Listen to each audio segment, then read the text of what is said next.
Hi friends, welcome to మా అనంతపూర్ అమ్మమ్మ వంటలు. చూడండి, ఈరోజు చికెన్ దమ్ బిర్యానీ చేస్తున్నాము. మనకి చికెన్ కావాల్సిన చికెన్ చూపిస్తున్నాను. చికెన్ అంతా వాష్ చేసుకొని ఇలా పక్కన పెట్టుకోవాలండి. కావాల్సినవి కట్ చేసుకునే ఎర్రగడ్డలు, తెల్లగడ్డలు, అల్లం ముక్కలు అండ్ కొత్తిమీర, పుదీనా, జాపత్రి, లవంగాలు, చెక్క, ఇలాచి, బిర్యానీ ఆకు.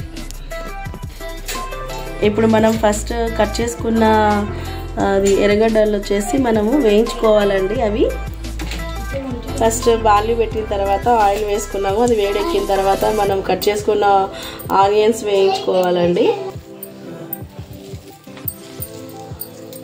చూడండి, ఆయిల్ బాగా హీట్ ఎక్కింది. ఇప్పుడు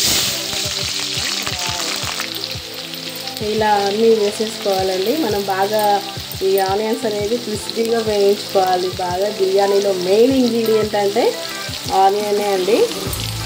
అది టేస్ట్ కూడా బాగా పెంచుతుంది మనకు. బిర్యానీకి ముఖ్యమైన పదార్థం ఏంటంటే ఆనియన్. ఆనియన్ తినడానికి కూడా బాగుంటుంది, కానీ మెయిన్ అయితే ఇలా వేయించాలి. బాగా రెడ్డిష్గా రావాలి, గోల్డ్ కలర్లో రావాలి. చూసారా, ఇలా గోల్డ్ కలర్లో చూడండి, ఇలా వేయించేసుకో. యాక్చువల్గా అయితే మనకు కొద్దిగా టైం పడుతుందండి ఇవి రెడ్డిష్గా కావడానికి. హై ఫ్లేమ్లోనే పెట్టుకోవాలి. ఇవి బాగా రెడ్గా కావాలి. చూసారా, ఇవి కొంచెం బాగా రెడ్ కలర్లో రావాలంటే హై ఫ్లేమ్లో పెట్టుకోవాలి.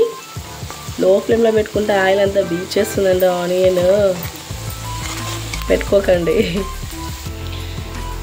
ఫ్రెండ్స్, ఇప్పుడు మనము బిర్యానీ కలుపుకోవాలి కదా, ఐ మీన్ చికెన్ మిక్స్ చేసుకోవాలి. మసాలా దానికి ఏం కావాలో చెప్తాను. చికెన్ అంతా మసాలా వేసి మ్యాగ్నేట్ చేసుకోవాలండి. దానికి కావాల్సిన ఇంగ్రీడియంట్స్ చెప్తాను చూడండి. ఫస్ట్ బిర్యానీ ఆకు వేసుకోవాలి, అండ్ జాపత్రి వేసుకోవాలండి. ఇప్పుడు చెక్క కొంచెం వేసుకోవాలి.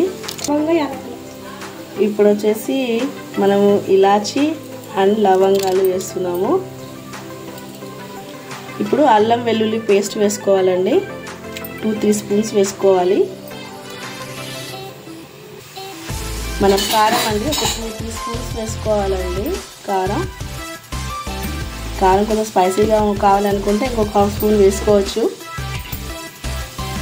అండ్ ఇప్పుడు గరం మసాలా వేసుకోవాలండి. 1.5 స్పూన్ వేసుకోవాలి. ఇప్పుడు చికెన్ మసాలా వేసుకోవాలి.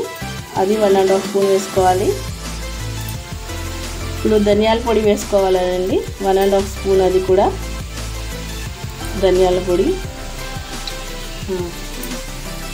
ఇప్పుడు జీలకర్ర పొడి వేసుకోవాలి 1 స్పూను. చూడండి, ఇప్పుడు మనం ఆనియన్స్ వేయించుకోవాలని చెప్పాను కదా, ఇలా గోల్డ్ కలర్లో బాగా వేగిపోయాయి, క్రిస్పీగా ఉన్నాయి, ఇలా ఉంటాయండి. ఇప్పుడు మనం ఈ ఆనియన్స్ కూడా ఇందులో వేసుకోవాలి. చికెన్లో ఇలా వేసుకోవాలి. ఇప్పుడు పెరుగు వేసుకోవాలండి. మనము ఒక 4 స్పూన్స్ అలా పెరుగు వేసుకోవాలి, ఐ మీన్ 1/2 కప్పు. ఇప్పుడు మెయిన్గా వేసుకోవాల్సింది ఉప్పు అండి. తగినంత ఉప్పు వేసుకోవాలి, మనకు సరిపడినంత.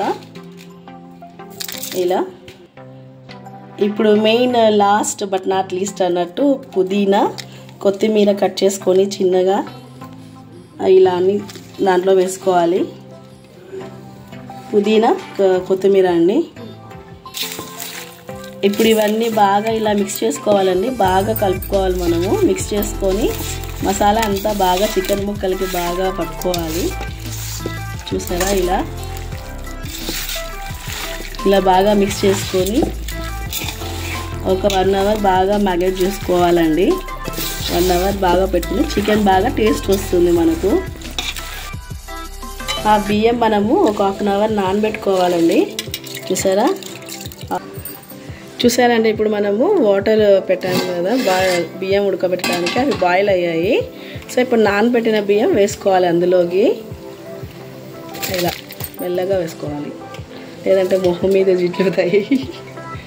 ఇప్పుడు చూడండి, మన బియ్యం అన్నీ వేసేసుకున్నాము ఉడికిన ఇలా మసాలా వాటర్లో. సో సో ఇప్పుడు ఇవి ఒక 70% ఉడకాలండి. బియ్యము మెత్తగా అయితే ఉడికిపోకూడదు, 70% మాత్రమే ఉడకాలి. అవి ఉడికే వరకు మనం వెయిట్ చేయాలి. చూసారా అండి, ఇవి మనం రైస్ వేసాం కదా, ఉడికేటప్పుడు ఇదంతా ఇలా 70% అంతా ఉడికిపోయింది. మనం వాటర్ అంతా వంపేసుకున్నాం. ఇది వంపేసుకున్న తర్వాత చూడండి, ఇవి ఉంచేసాం, వాటర్ అంతా లేదు. ఇప్పుడు మనం దమ్ పెట్టుకునేది చూపిస్తాను చూడండి. ఇప్పుడు మనం ప్రిపేర్ చేసుకున్న చికెన్ ఇది. ఇప్పుడు దమ్ము పెట్టే ముందు ఇది ఇలా ఎలా ఉందో చూడండి. నోరూరించే చికెన్ దమ్ పెట్టేస్తున్నాం. చూడండి ఎంత బాగుందో. ఇప్పుడు ఇందులోకి ఒక హాఫ్ చెక్క నిమ్మకాయ పిండుకోవాలండి చికెన్లోకి. అంతా ఇట్లా మిక్స్ చేసుకోవాలి. నిమ్మకాయ వేసుకున్న తర్వాత నిమ్మకాయ రసం ఇలా అంతా మనం బాయిల్ చేసుకున్న రైస్ని ఇలా అంతా ఒక లేయర్ లాగా వేసుకోవాలి.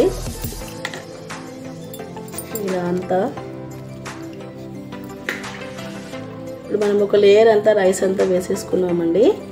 ఇప్పుడు కొద్దిగా పుదీనా వేసుకోవాలి దానిపైన టేస్ట్ కోసం, రుచికి కాస్త కొత్తిమీర కూడా వేయాలి.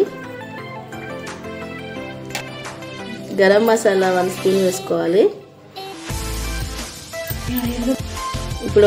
ఇప్పుడు ఆనియన్స్ వేసుకోవాలండి. మనం వేయించుకున్న ఆనియన్స్ ఉన్నాయి కదా, అవన్నీ దానిపైన వేసుకోవాలి. ఒక లేయర్గా ఇలా వేసుకోవాలండి రుచికి. ఇప్పుడు దానిపైన ఇంకొక లేయర్ రైస్ వేసుకోవాలి ఇలాగా. ఇప్పుడు సేమ్ ప్రాసెస్ అండి. ఇప్పుడు మనం లేయర్ అయిపోయింది. సేమ్ ఇలా వేయించుకుని ఎర్రగడ్డలు వేసుకోవాలి అండ్ కొత్తిమీర పుదీనా వేసుకోవాలి. చూసారా ఇలా అండి. ఇప్పుడు గరం మసాలా కొంచెం లైట్ పైన వేసుకోండి, లైట్గా కింద లేయర్లో వేసాము, దీంట్లో కూడా లైట్గా వేసుకోవాలి. అండ్ లాస్ట్లో ఒక నెయ్యి వేసుకోవాలండి. నెయ్యి ఎంత వేస్తే అంత టేస్ట్ ఉంటుంది మనకి. నెయ్యి బాగా వేసుకోవాలి. ఇలా చూసారా, నెయ్యి అంతా వేసుకోవాలి. మెయిన్ నెయ్యి అండి, బాగా టేస్ట్ వస్తుంది. ఇప్పుడు అయిపోయిందండి. మనం స్టవ్ మీద పెట్టుకున్నాము. ఇలా ప్లేట్ మూసిన తర్వాత దమ్ పెట్టుకోవాలి కదా, ఇలా బరువు పెట్టేసుకున్నామండి. ఇప్పుడు బాగా బరువు పెట్టేసుకున్నాం కదా, దీని ఆవిరి బయటికి రాకుండా ఉండడానికి. మెయిన్ ఇది హై ఫ్లేమ్లో పెట్టుకోకూడదండి. హై ఫ్లేమ్లో పెట్టకుండా మీడియం ఫ్లేమ్లో పెట్టుకోవాలి. సిమ్లో పెట్టుకోకుండా ఒక 20 మినిట్స్ ఇలా పెట్టుకోవాలండి. ఆ లో ఫ్లేమ్లో పెట్టుకోవాలి. 20 మినిట్స్ తర్వాత చూద్దాం. చూడండి, మనం దమ్ పెట్టిన బిర్యానీ ప్రిపేర్ అయిపోయింది. వావ్, ఎంత బాగా కనిపిస్తుంది చూసారా. యమ్మీ బిర్యానీ, దమ్ బిర్యానీ. మనకి బిర్యానీ ప్రిపేర్ అయిపోయిందండి. స్పైసీగా మన దమ్ బిర్యానీ రెడీ అయిపోయిందండి. చూసారా. చూడండి ఫ్రెండ్స్, మన దమ్ బిర్యానీ రెడీ అయిపోయింది. చూడండి ఎలా ఉందో కలర్ఫుల్గా దమ్ బిర్యానీ. చూసి ఎలా ఉందో చెప్పండి.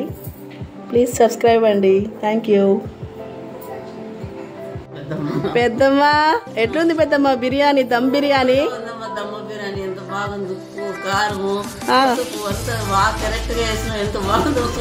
ఓ నిజమా? థ్యాంక్ యూ పెద్దమ్మ, థ్యాంక్ యూ.